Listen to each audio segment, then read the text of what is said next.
Kita coba jalur baru ya, tapi jalurnya jalur jalan raya, nggak belusukan. Itu dia jalannya, kita belok kanan. Kita pengen tahu dia tembusnya kemana, teman-teman. Dulu saya kira-kira 5 tahun yang lalu, ini masih tanah merah, belum di aspal. Oh, sekarang udah di aspal. Kita pengen tahu tembusnya di mana. Ini paru-paru ya, paru-paru apa jantung? Paru-paru ya. Paru-paru kotanya Cibinong ini. Sebelah kiri saya LIPI. LIPI kebun rayanya Cibinong.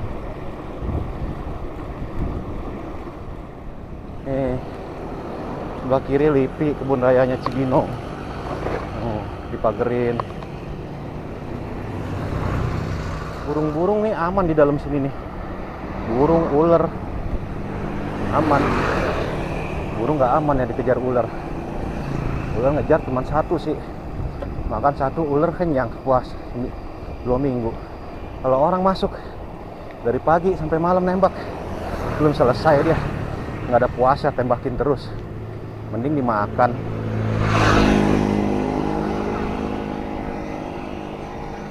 Burung dibunuh-bunuhin doang, cuma buat hobi. Ular makan burung. Memang dia diciptakan untuk makan-makan binatang begitu ya, nggak bisa makan singkong ya ular ya. Kasihan banget. Jadi ketika kita melihat ular makan kerbau gitu, ya sudah, jangan bilang ular itu kejam, jahat ya, bengis ya. Enggak, memang dia ditakdirkan seperti itu. Cara makan dia memang seperti itu. Nah, sebenarnya kalau dipikir-pikir lagi, manusia ya, emang manusia lebih kejam. Kadang orang nggak bisa ngelihat, jahat itu ular, sapinya nggak ditolongin. Nah, ketika lu ngelihat tukang jagal potong sapi, apa lu bakal nolongin sapi itu? Begitu pertanyaannya. Ketika tukang jagal motong sapi, apa lu bakal menolong sapi itu? Enggak, lu cuma bersimpati. Udah gitu, sapinya dimutilasi. Kalau ular langsung ditelan hidup-hidup, lu bilang kejam, sadis. Sapi dimutilasi sama manusia. Wah, udah dimutilasi, bagi-bagi tuh ke toko-toko. Lu beli sampai rumah. Kadang lu tusuk, lu bakar, lu sate. Ya, kalau pengen lu sop, lu rebus, ya kan? Nah, baru masuk perut lu. Nah, sekarang logikanya ya, lebih kejam mana ular sama manusia, ya kan? Buset, tadi gue liat orang gila kencing, bro.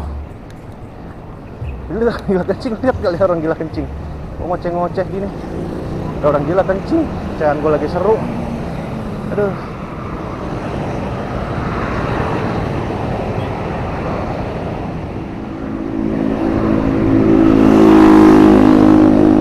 Terbalik. Terus saya aja perjalanan kita.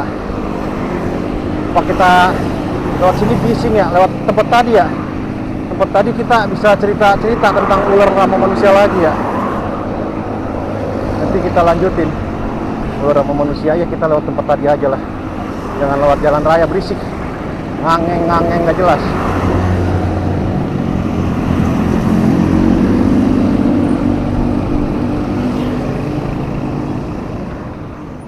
Cuma aja lah minumnya lah. Nah, kita cerita ular lagi nih ya, bro. Daripada sepeda-sepedaan nggak jelas gini, mendingan lu dengerin gue cerita aja ya. Gue enak ngomong sendiri, kagak ada yang debat omongan gue. Kalau ngomong sama teman-teman didebat mulu omongan gue, ujung-ujungnya kadang bikin emosi gitu ya, bikin pengen berantem ya. Kita lanjut lagi ocehan kita, jalan pelan-pelan aja. Nah, sampai mana? Sampai ular. Nah, kita ngomongin binatang aja. Nah, binatang dan manusia, jelas-jelas manusia lebih kejam daripada komodo, daripada seekor komodo. Kalau lu pengen tahu ya, komodo ditakdirkan memang cari makannya seperti itu ya. Manusia kalau dendam sama orang dia asah golok bro. Ya kan, kalau dendamnya udah kusumat nih, asah golok apa pistol, ya kan, bisa membunuh manusia yang lain ya. Bahkan takut dendamnya berbalas, dia bunuh juga teman-teman atau keluarganya. Kalau binatang bro, gua nggak tahu binatang bisa dendam apa enggak antar sama binatang ya. Misalnya macan sama macan gitu ya, atau komodo lawan komodo. Tapi mereka kalau berantem fair bro, fair. Nggak kayak manusia, tangan kosong bro, berantem mereka. Dan untuk alam ini, binatang menjaga alam bro. Kok lu bilang binatang menjaga alam? Iya, binatang tidak pernah merusak alam. Beda dengan manusia, dia merusak. Lihat nih tuh, bikin jalanan aspal buat gua naik sepeda nih tuh. Manusia bikin jalan aspal buat gua naik sepeda, alamnya rusak. Pohon-pohonnya habis ya, makin lama makin habis, manusianya makin banyak. Gue juga heran, katanya umur manusia makin kesini makin pendek, tapi angka kematian sama kelahiran masih tinggian angka kelahiran bro. Jadi manusia makin banyak, gak balance, ya kan. Gua ngomong aja enak, nggak ada yang debatin gua, ngomong serah lu, debat gak lu di komen dah ya. Burung takut sama manusia bro dibanding sama ular. Artinya dia lebih tinggal di hutan, daripada tinggal di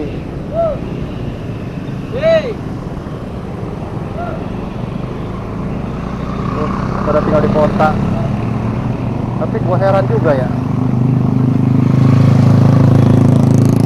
ada beberapa jenis burung yang nggak ditembakin orang ya, kayak burung merpati gitu, mungkin peliharaan kali tahu ya, nggak ditembakin sama pemburu gitu. Burung merpati terbang di mana, padahal dagingnya gede kan, dagingnya gede bisa dimakan.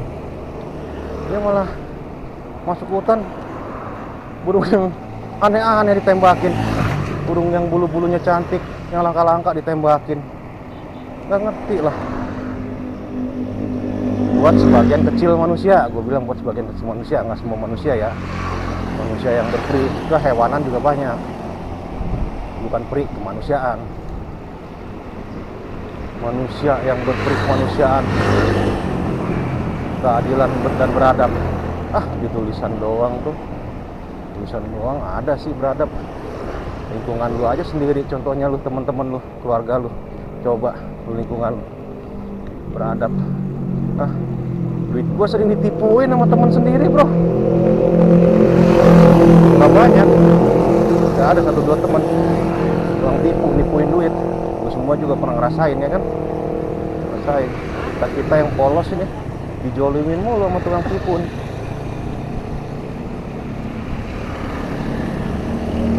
Heran gua sama tukang tipu. Kita ngomongin tukang tipu lagi, heran tukang tipu. Temen bisa nipu sendiri loh. Punya temen baru kenal enggak, temen lama kadang-kadang ya kan, dia bisa nipu kita karena memang kita deket, jadi bisa ditipu. Kenapa gue bilang gue ditipu ya, kadang-kadang kita ngeliat ya, misalnya dia ada masalah duit sama kita ya kan, gaya hidup kita minim bro, dia pinjam duit sama kita, udah dipinjemin, gaya hidupnya tinggi bro.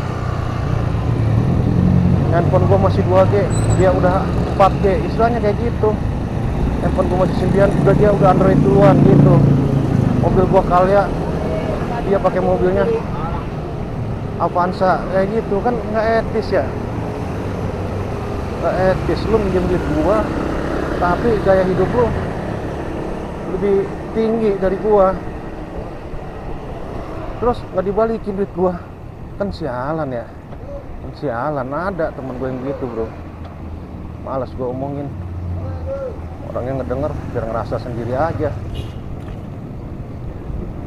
Kalau lu nggak punya masalah sama gue ya nggak usah ngerasa ya kan.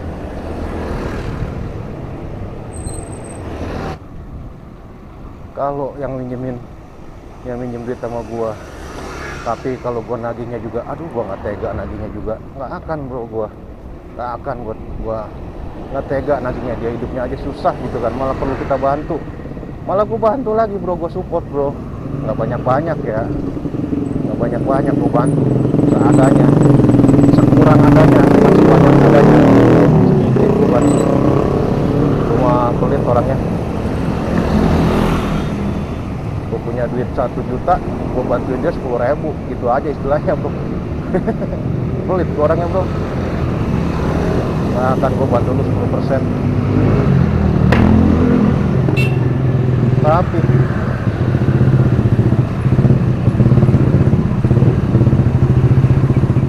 bang, lu pelit banget cuman ngasih 0,1% bang ke orang yang ngebutuhin, apalagi temen lu nggak 10%. Iya bro, belum sanggup gua ngasih 10%, jawabannya gitu ya. Belum sanggup gua ngasih 10%. 0,1, 0,2 mungkin ya gua sanggup lah. Terus kalau lu pengen tahu bro, orang kaya yang sering bagi-bagi duit ke jalan itu bro, nah gua nggak mau sebutin orangnya. Oh bahaya lu, dia sering bagi-bagi duit. Oh bahaya. Gua nggak yakin dia bagi 10% bro harta dia bro, nggak yakin. Harta dia em-eman, yang lu terima berapa? 100.000. Gue udah seneng banget, sampai 1 juta lu udah seneng banget kan.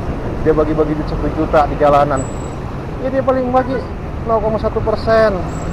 Nggak yakin gue 1 miliar bro, 10%-nya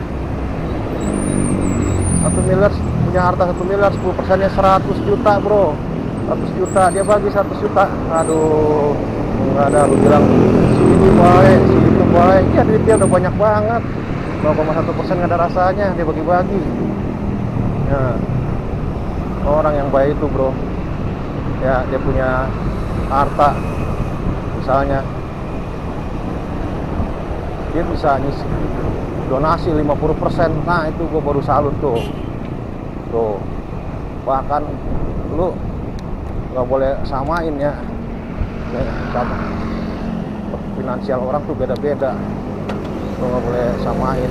Gaji gua 3 juta misalnya nih, ada orang yang gaji 3 juta, dia berdana separuh gajinya 50%, separuh hartanya 50%, 1,5 juta. Terus ada orang yang memiliki, bukan gaji ya, harta kekayaan 100 juta, dia berdana 10 juta, dia berdana 10% bro. Lu bilang oh itu baik ngasih 10 juta, enggak, lu nggak bisa lihat gitu, itu baik ngasih 10 juta. Lu lihat yang ngasih 1,5 juta itu, dia cuma punya duit segitu-gitunya, dia bagi tuh. Orang tuh kayak gitu tuh, ya makin berat, malah makin berat.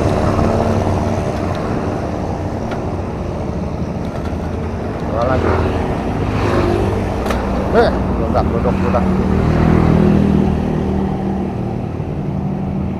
itu lihat orang kaya.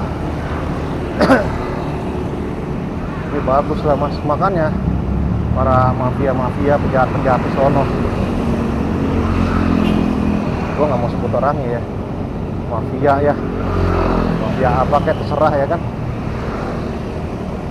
mafia apa dia nyari simpatik gitu ya kan, buat lingkungan sekitar dia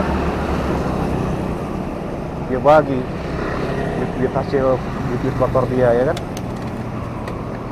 dibagi tuh duit kotor dia tuh, berapa persen dia bagi. Lu bilang dia baik, pahlawan dulu ya. Jadi gitu bro, strategi koruptor, mafia, strategi mereka nyari simpatik masyarakat dengan harta yang berlimpah-limpah. Yang dibagiin ke masyarakat tuh kecil doang bro, gue bilang kecil. Bagiin 10% juga nggak masalah, orang uangnya uang kotor kok ya kan. Nah dia cari simpatik masyarakat lingkungan sekitar ya kan, biar kalau ada apa-apa keluarganya terlindungi, ada apa-apa banyak yang bela dia. Gitu caranya bro. Ambil duit kotor kita cuci bersih dikit, gitu. Kita dia bikin tempat ibadah, kita bikin yayasan sosial, tetap aja duitnya duit kotor ya. Bro, gue udah mau sampai rumah, udah ngomong ngalor ngidul nggak jelasnya ya. Sampai ketemu lagi.